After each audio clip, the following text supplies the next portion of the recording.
تازه د پخوانی جنبش ګوند مشر عبدالرشید دوستم، استاد سیاب د پخوانی جمعیت ګوند غړی عطا محمد نور او د پخوانی قومندان احمد شاه مسعود زوی احمد مسعود په یو انلاین ناسته کې د جګړې د پیل خبره کړې. دغه پخوانیو چارواکو زیاته کړې چې د حیرتان بندر لارې باید افغانستان ته لاړ شي او جګړه پیل کړي، خو اسلامي امارت بیا وایي دوی ته یوازې همدا خبرې پاتې دي او هیڅ چاته اجازه نه ورکوي چې د هیواد امنیت اخلال کړي. ذبیح الله مجاهد وایي دغه ماتې شوې او تښتېدلې څېرې نور د جګړې مجال هم نه لري او نه هم افغان ځواکونه ورته د جګړې اجازه ورکوي. دوی ته دغه خبرې پاتې دي، تښتېدلې څېرې او بار بار ماتې شوې څېرې او د پردو په خدمت کې لویې شوې څېرې هغوی بیا نشي کولی انشاءالله د افغانستان امنیت خراب کړي، دلته جګړه پیل کړي. افغانان اجازه نه ورکوي د شومو پدیدو شومو څېرو ته بیا دلته امنیت خراب کړي او وضعیت خراب کړي. کامله معنا امنیت تامین ده او د اسلامي امارت ځواکونه د هیواد د بریس نه دفاع ته آماده دي او هغه څېرې چې تښتېدلې دي هغوی ته بیا د دې مجال هم نشته چې راسي د افغانستان ویجاړ کړي او بیا خپل تیر بدبخته تاریخ تکرار کړي. شننه بیا دا ده چې نوره جګړه نه غواړي او هغوی چې باندې په افغانستان کې د جګړې د پیل خبره کوي د ولس استازي نه دي او نړیوال باید دغه څېرې تجرید کړي. غوښتنه دا ده چې امارت دې هم ولس ځان ته رانږدې کړي او خپل حکومت ته د مشروعیت پیدا کړي. ولس په افغانستان کې جنگ نه غواړي، هغه ډلې ټپلې چې په افغانستان کې او بیرون د افغانستان نه د جنگ طرحې جوړوي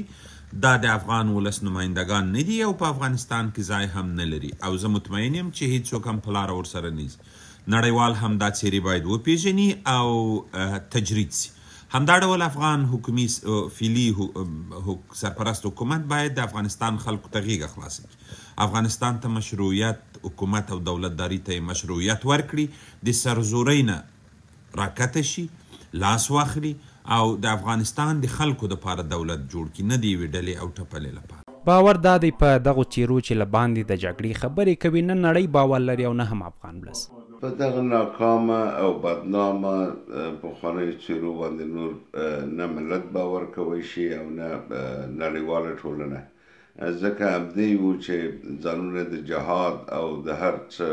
ټیکهداران بلل، خو په بده ورځ هم ولس پرېښودو او هم هیواد پرېښودو او وتښتېدل، خپلو بادارانو ته لاړو.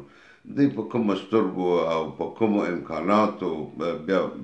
د دې فکر لري چې افغانستان ته راشي، ځکه افغانستان خلک نور دوی له نفرت لري. تارونکي وایي په تېرو 15 لسیزو کې افغانانو له یو بل سره جګړې وکړې او پایله یې هم د خپل قوم او هیواد بربادي او اوس چې هم څوک د جګړې شعارونه ورکوي ګټه نه لري. دوی وایي هغه چې له بهره د جګړې د پیل خبره کوي آزمایل شوي، د امریکا له ټولو امکاناتو سره چې په واک کې و ناکامه شوي دي. چی میشه که ما اگر میلیاردها یا تریلیونها دلار به خاطر جنگ به خاطر کشتار همدیگر استفاده کردیم و 50 سال تقریبا دوام کرد و هیچ نتیجه نگرفتیم جز بربادی و امروز هم که اقتدار چیشتن گفته شما برآمدن در دنیا امروز زندگی مرفع‌تر دارن و حساب هنوز هم از دست به افغانستان نمیبردارن. در زمانی که تمام حاکمیت و قانونیت پیش از جا بود، سلاح بود، امکانات بود، مهمات بود، چرا اینا نتانستن حتی هم اختلافات ذات البینی خود را از بین ببرن؟ دوی په داسې حال کې د جګړې خبره کوي چې هم دغه ناسته هم د خیر محمد په نوم د قومندان چې د امارت پر وړاندې جګړه کې وژل شوی و یاد غونډه و.